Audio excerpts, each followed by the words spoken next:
kopi. Naik kopi jom. Nak pergi atas ke?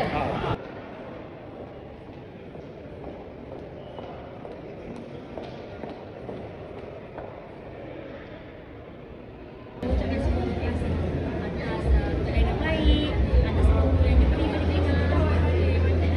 Tapi hari ini kita apresiasi kerana daripada awal kita macam mana kita sendiri pun tak tahu bila kita apresiasi balik orang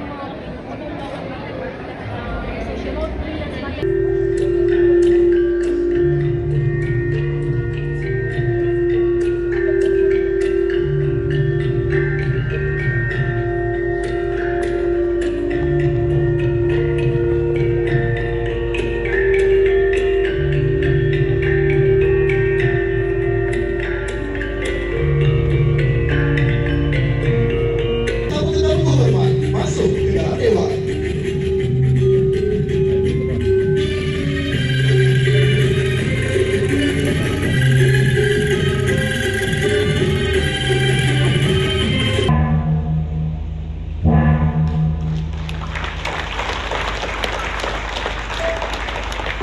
Untuk majlis penyerahan sijil dan diploma.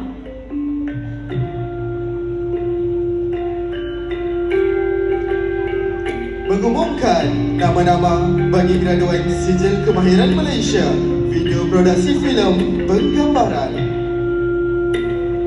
Suryana binti Abdul Wahab.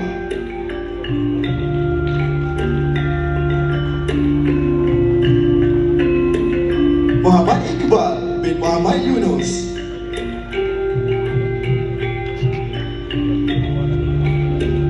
Dan Muhammad Iqbal bin Ahmad Syukur. Jadi nak pergi mana? Jadi lista je. Kak Marisa. Cantiknya. Kak Marisa. Gila ni.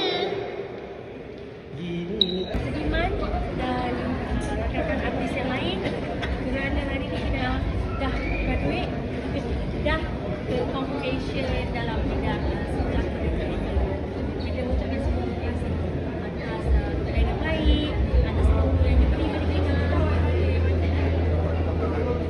Pendapat tentang program ni sangatlah bagus kerana walaupun kita dah banyak masuk teater, kita dah banyak melakon drama dan sebagainya, tapi hari ni kita apresiasi kerana daripada awal kita macam mana kita sendiri pun tak tahu bila kita apresiasi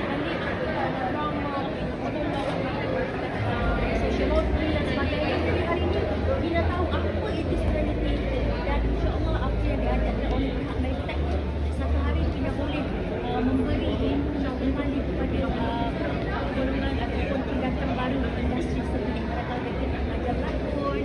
InsyaAllah doa kita apa yang diturunkan oleh pihak Meditech, cikgu-cikgu yang mengajar, jadi kita boleh berikan kuliah pada orang lain yang tingkatan baru dari industri.